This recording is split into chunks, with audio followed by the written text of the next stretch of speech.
Abrahah was the governor of Yemen under Najashi. So Najashi, not the same Najashi as the one that the Prophet Sahaba emigrated to, but his father. That Najashi had conquered some areas of Yemen, and he had sent his governor, and his governor's name was Abrahah. So Abrahah was the governor of the Najashi in Yemen, and he saw his people every year go north. So he said, where are you guys going? So they said, we have to go to Hajj. You have to go to Hajj. He said, why? What is there? He said, there's the house of Allah.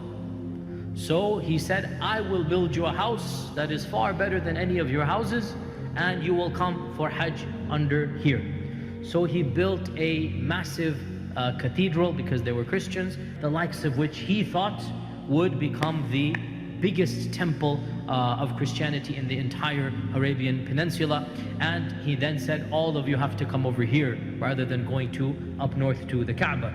And he wanted people to flock there for many reasons, to worship there as well as for business purposes, and you need to deal with them if you want people to come here. And he became so angry, Abrahah, that he said, as revenge, I will destroy this house, so people must come to my house. So he said, no problem, I have one elephant, a big elephant. We will take the elephant and we will walk through with our armies. And that is why he gathered together his army. And of course, because they were from Abyssinia, so they had elephants. Otherwise, elephants did not live in the Arabian Peninsula as natural beasts over there. But because he was from Africa, so he had a group of African elephants. And of course, the people of Africa had trained the elephants to be instruments of war. And this was when he marched to the Kaaba, and he went with his army of around, they say, some say 8 and some say 20 elephants. That says, the vast of narrations say there was just one main big elephant. The rest were normal camels and so on. And there are some historians who say, no, it was a whole army of many elephants. But the Quran speaks of one elephant, الفيل, meaning one elephant. So the people of the elephant, big, huge elephant, and there were armies that came with. It is also said that he hired an Arab guide to take him to the Kaaba. And they started marching towards Makkah al-Mukarramah. When they were outside somewhere near Ta'if, they sent a messenger to say, go and look for the Sayyid, the leader of these people, and tell them, we don't want to fight. We are coming, destroy the house, and we're going back. So Abdul Muttalib was the leader. He was told, this is what the man is coming for. He said, okay, let him come. And Abrahah came with the entire army. As you know, when he got to Mecca, he captured the livestock of Abdul Muttalib, over 200 camels and sheep, which by the way shows you Abdul Muttalib is a rich man now. Times have changed for the Quraysh, mashallah, money is flowing in. And in the process, the army came in and usurped more than 200 camel of Quraysh.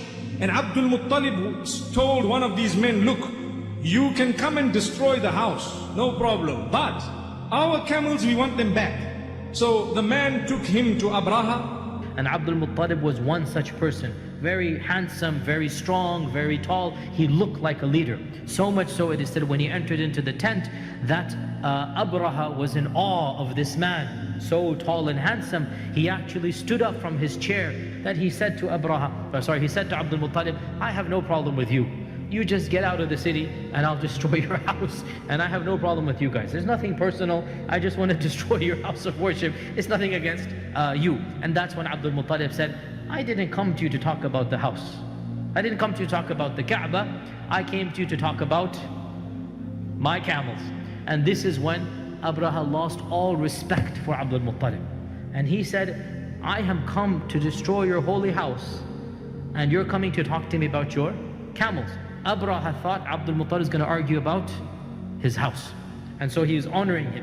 Then when he said, I want my camels, he said, I lost all respect for you. That's when Abdul Muttalib gives the one-liner punch, the upper right cut, and he says that it's not my business. The house has a Lord who will protect it, and the camels have a Lord, and it's my job to protect the camels, right? So because of this one-liner, Abrahah gave the camels back, and that was when the Quraysh left the city after making lots of dua. Abdul Muttalib is pleading in front of the Kaaba, "Oh Allah, we cannot fight this army. They're too strong for us. They have these elephants, they have these 1,000 men, whatever. You take care of it." And they then left to the mountains. And these people started proceeding towards the Kaaba. The elephant refused to go further. It stopped. Amazing. It stopped. And they began to beat it. It refused. It didn't go further. When they turned it around and beat it, it went running. When they stopped it and turned it back around, it stopped again. Subhanallah. Who stopped it? Allah subhanahu wa ta'ala. But whenever they turned him in any other direction, he would move in that direction. So Allah stopped the camel, the elephant from entering, and as they're debating what to do, that is when large birds came. أرسلنا عليهم طيرا أبابيل ترميهم بحجارة من سجيل. No sooner did they come closer to it than they noticed birds from nowhere in the skies. And these birds had 3 little pebbles each, the size of a pea, and even smaller, small little pebbles made of clay. And from a very high altitude they released these pebbles. And the pebbles came down at such force. You know, today we learn about gravity and we learn about Newton and this one and that one. Wallahi, if you take a look at this explanation of Surah Al-Fil, you will come to realize that that altitude, when it dropped from there, the small pebbles went straight through these men and killed them on the spot. And people were just watching. Allahu Akbar. Didn't Abdul Muttalib say that house has a Lord who will protect it? To this day, you need to remember, the Kaaba is protected by Allah subhanahu wa ta'ala. So Allah subhanahu wa ta'ala sent this, and mention is made of this in Surah Al-Fil.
And Allah subhanahu wa ta'ala says, أَلَمْ تَرَ كَيْفَ فَعَلَ رَبُّكَ بِأَصْحَابِ الْفِيلِ. Did you not see what your Rabb has done to the people of the elephant? Those who came with the elephant, Allah destroyed them. And some of them, whom these pebbles did not get to, they were injured, they went back, and they were inflicted with disease. So much so that Abrahah himself, his organs began to drop. Literally, his fingers started falling off, and everywhere they went, as they went back, they were heading back, and his hand fell off. Next thing, his leg fell off, and then he died. A very bad death. And it is mentioned that the traces of the elephants still were there when the Prophet ﷺ was born. And one of the Sahaba, his name is Qubath ibn Ashyam. Qubath ibn Ashyam has a very famous narration in Sunan al-Tirmidhi where I saw the elephants and their defecations when I was a young boy. So he's showing, and of course the Prophet was born in the year of the elephant. The fact that Qubath remembers this, so he's saying, I'm older than him. How did he prove he's older? I remember my mother showing me the remnants of the elephants. So these were two incidents that had happened just before the birth of Muhammad sallallahu alaihi wasallam.